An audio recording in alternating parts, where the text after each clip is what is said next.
Hey,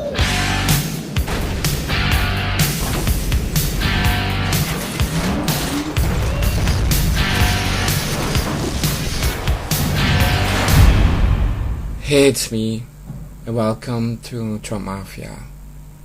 Now, if you look around, you can see that Democrats are lying about Donald Trump. They know he's not a racist, but they lie anyway. So you have really hundreds of people in the media lying, knowing that they're lying, and all that for politics. And this is the state of the Democratic Party because the media really is an extension of the Democratic Party. But more than that, they're defending, supporting, and encouraging a terrorist group, Antifa.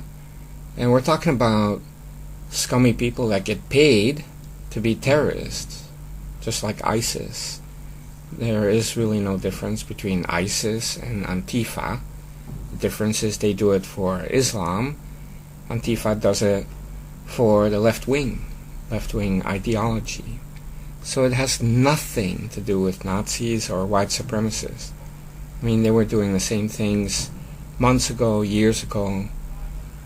They just want to overthrow the government of the United States.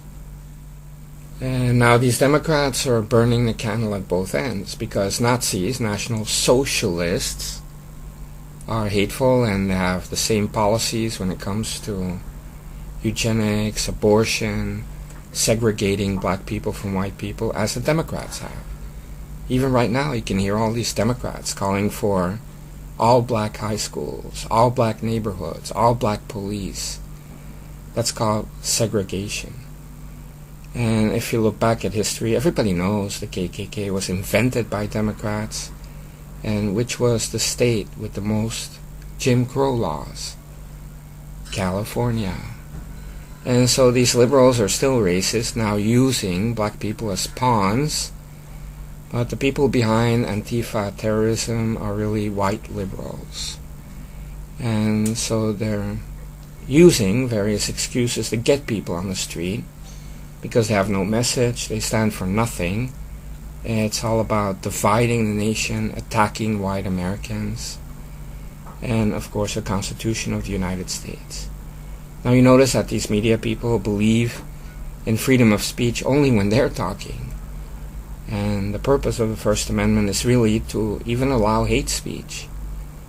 And liberals don't like it.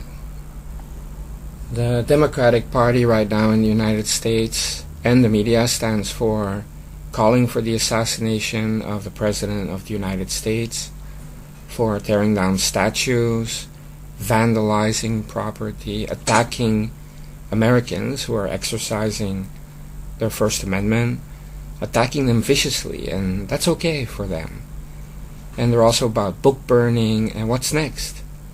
And they want to censor logos of football teams, and you look at the list of the words they ban. We're talking about totalitarians. I mean, these people really want to become like the Third Reich. And that's why I said Nazis are really the same as the liberals and the Democrats. They have the same exact philosophy. There's nothing there that is right, because you saw that even the organizers of the protest in Charlottesville, all Obama supporters. The guy that was shooting Scalise at the baseball practice, Bernie Sanders supporter.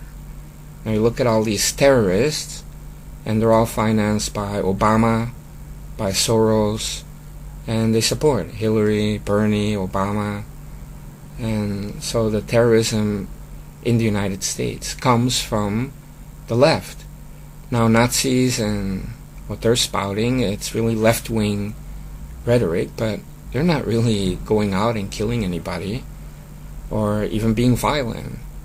But because they say what they say, then it's really the left fighting against the left. You have Nazis and Antifa. They're the same thing. It's like Pepsi and Coca-Cola, right? Having a fight. Who's the better Coke, right? And this has nothing to do with the Trump nation or President Trump, but these media people keep on lying. Now, you notice that most of the Democrat leaders are like 90 years old.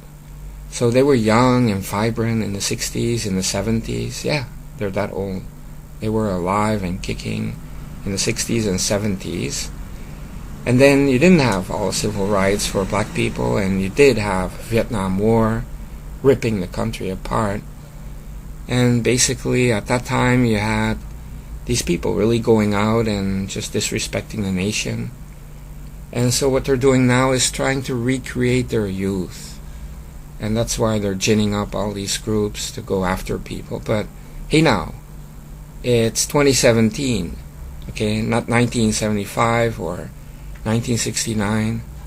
It's 2017, and we have the internet. We can see what they're doing and the lies that they're telling to the nation in the media. And so the situation is different. So all they're doing is causing a nuisance while at the same time exposing themselves. CNN is now the communist news network, a radical outlet, propaganda. There's no news there. And it's not just CNN, but we're talking about business leaders, politicians, all these Democrats.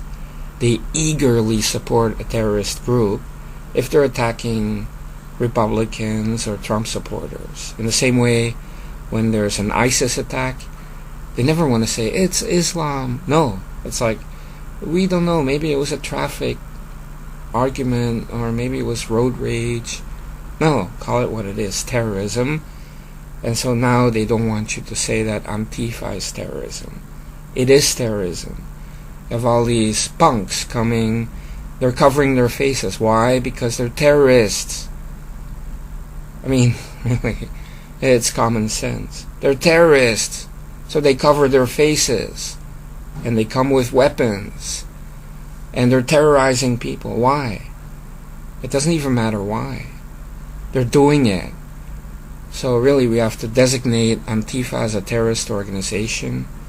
We have to go after the leaders who are Democrat fundraisers. And yeah, George Soros. But also Obama and Organizing for Action. We're talking about financing terrorism, supporting terrorism, condoning terrorism. And everybody from CNN to the CEO of Apple to Obama and Hillary and everybody else. They're supporting terrorism. Now, when they're in power, they support the Muslim Brotherhood, terrorists. Hamas, Hezbollah, Al-Qaeda, they helped to create ISIS. And right here at home, they created Antifa and Black Lives Matter to terrorize the American people. So, we have to take steps. Not only designating these groups as terrorists, but going after the leaders, arresting them, and if necessary, the state will execute them.